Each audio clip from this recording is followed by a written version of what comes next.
Kajung Pule na Gospel u Lukas lenam khat nhiều kit khot yêu vây hai du nri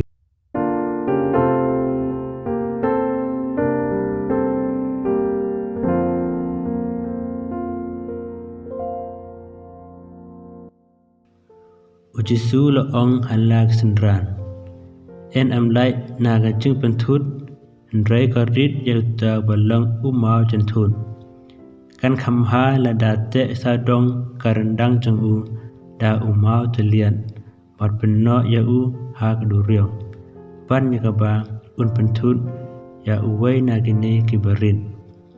tu sumar ya lade lada upara jangpi u lepop tu shnong ya u balada ukalak Bamut tu maap ya u lada u lepop persa ya pi hen ya sen imsngi but one sapi kata sen uong ngala tengat pidai ban map ya ki apostol kila ong ha utrai tu penroy ya ga jingngeit utrai ula jubab ba pinna don ga jingngeit ke bahe kat usembai sinapa pila pon ong ha unui uding so lenkur tu jinrat ya lade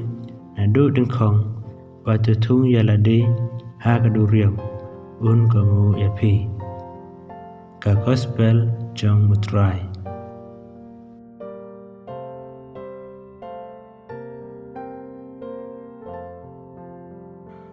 puson ya kano ka bynta ne dekot ne ktien kabalakta ya ka besim jongpi na kane ka gospel.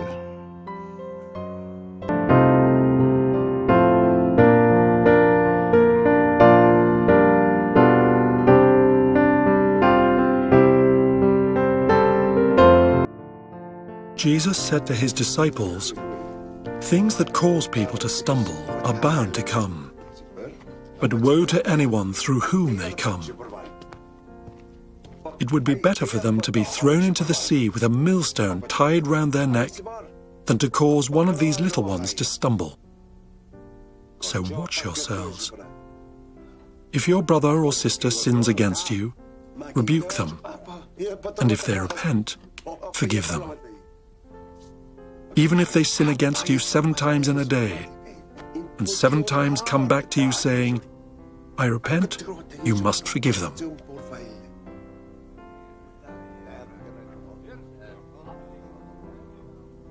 The apostles said to the Lord, "Increase our faith." He replied, "If you have faith as small as a mustard seed, you can say to this mulberry tree, 'Be uprooted and planted in the sea,' and it will obey you." Kajing yaro yame ko Chris